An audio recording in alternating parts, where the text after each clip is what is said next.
வணக்கம். நான் உங்கள் ஏசி ராமராஜ். நோயற்ற வாழ்வே குறைவற்ற செல்வம் என்பதன் பழமொழிக்கேற்ப இன்றைய மக்கள் வாழ்வதில்லை. அந்த காலத்தில் மனிதன் ஆரோக்கியம் மட்டுமே முதன்மையாக கருதி பிறரிடத்தில் அன்பு செலுத்தி ஆரோக்கியமாக ஆயுள் நீண்டு வாழ்ந்து வந்தான். ஆனால் இன்றைய காலகட்டத்தில் மனிதன் பணத்துக்காக வேகமாக ஓடிக்கொண்டு பணத்திற்காக எதையும் செய்து மனிதனாக எதற்கு பிறந்தோம் என்பதை அறியாமல் பணத்தின் தன்மைக்காக ஓடி பல்வேறு இன்னல்களை உருவாக்கி அழிந்து கொண்டு வீழ்கிறான். ஆனால் உலகத்தில் 84 லட்சம் ஜீவராசிகள் இருக்கின்றன. அதற்கெல்லாம் அப்படிப்பட்ட இன்னல் தேவையில்லை. காரணம், அதற்கு ஆசை எதுவுமே கிடையாது. மனிதருக்கு மட்டும் பேராசை.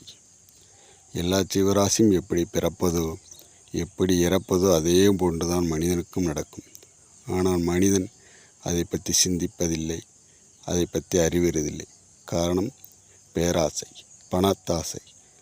இந்த ஆசையின் மூலம் மனிதன் மிகப்பெரிய இன்னல்களுக்கு உள்ளாக்கி துன்பத்துக்கு ஆளாக்கி இறந்து மடிகிறான். மனிதனின் பிறப்பே இறைவனிடத்தில் சரணாகதியாவதற்காக பிறப்புதான் மனித பிறப்பு. இந்த பிறப்பை அறியாமல் பல துன்பங்களுக்கு உருவாக்கி மீண்டும் மீண்டும் உலகத்தில் பிறந்து துன்பப்பட்டு கொண்டிருக்கிறான். மனிதன் வாழ்வில் துன்பத்திலிருந்து விடுபடனால் ஆசையை குறைத்து இறைவனிடத்தில் சரணாகதியாக்கான வாழ்வியை தேட வேண்டும். உலகத்தில் எல்லா ஜீவராசிக்கும் மனம் கிடையாது, அதனால் ஆசை அதுக்கு கிடையாது. ஆனால் மனிதனுக்கு மனம் உண்டு, பக்குவப்படக்கூடிய அறிவு உண்டு. ஆனால் அதை யாரும் பயன்படுத்துவதில்லை. ஆகவே இன்றைய உலகத்தில் ஒரு சிறு எறும்புக்கு கூட உணவின் உண்மைத்தன்மை, அதாவது ஒரிஜினல் தன்மை புரியும். கெமிக்கல் கலந்து வச்சா சாப்பிடாது. ஆனால் மனிதன் அதை விட்டு விலகி சென்றதனால் அதன் உண்மை புரிவதில்லை. எது ஒரிஜினல் பொருள், எது உண்மையான பொருள், எது கலப்பட பொருள் என்பதை அறிவதில்லை. ஆனால் அவன் தேடிக்கொண்டிருக்கிற பணம் மட்டும் உண்மை என்று அதுவும் ஒரு காலத்தில் போலியாகிவிடுகிறது.